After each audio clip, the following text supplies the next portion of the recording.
Welcome everyone. This is the video on rounding. So go ahead and title your notes. And first of all, you need to understand the rules for rounding. So the first thing you want to do is underline the number that you are rounding. Number 2, look at the number behind it.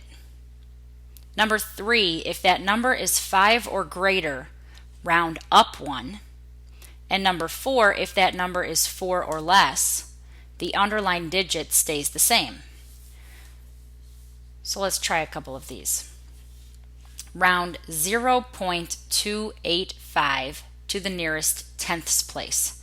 So that's 0 and 285 thousandths.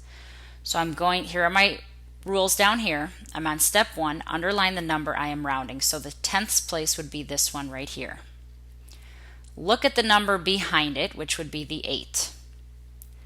If that number is 5 or greater, which it is, I will round this number up 1.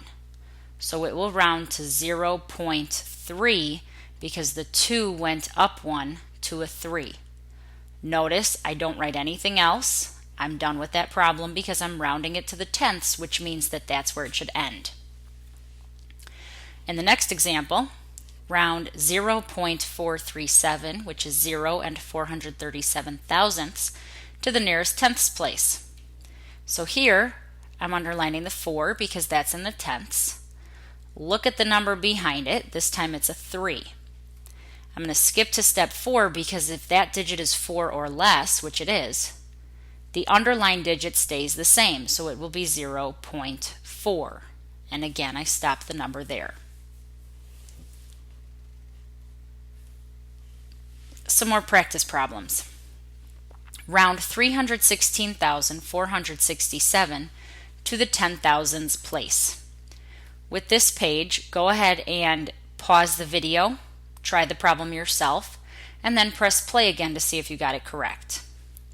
My rules are down here so I don't forget, so I will underline the number that I am rounding. So it's 10,000s, which would be right here.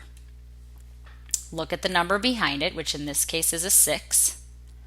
Since it's 5 or greater, I will round up 1. So the 3 stays the same. The 1 goes up to a 2.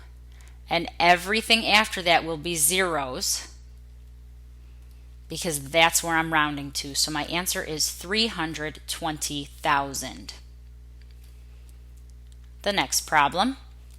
Round 34 and 578 thousandths to the nearest whole number. So the whole number means that there will not be any decimal in this number. So that means I want to stop right there.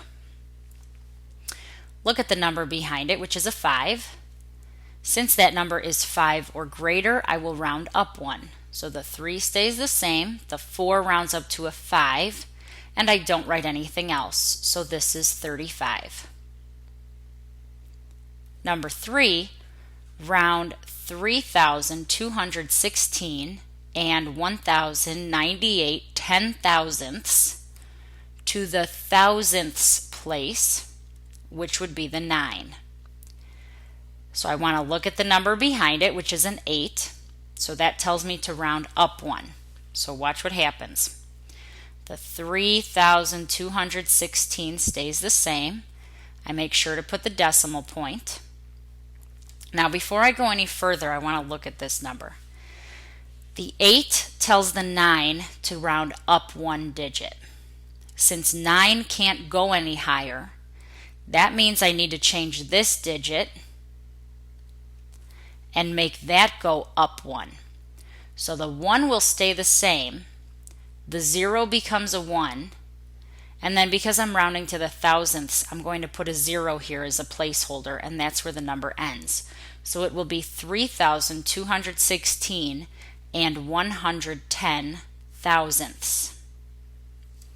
And for the last example, number 4, round 2 and 341 thousandths to the tenths place. So I'll underline the digit in the tenths place. Look at the number behind it, which is a 4. The 4 tells the 3 to stay the same, so the 2 will stay the same. I'll put the decimal, and then I'll put the 3, and that's where I end. So it's 2 and 3/10. And that's all for rounding. Bye.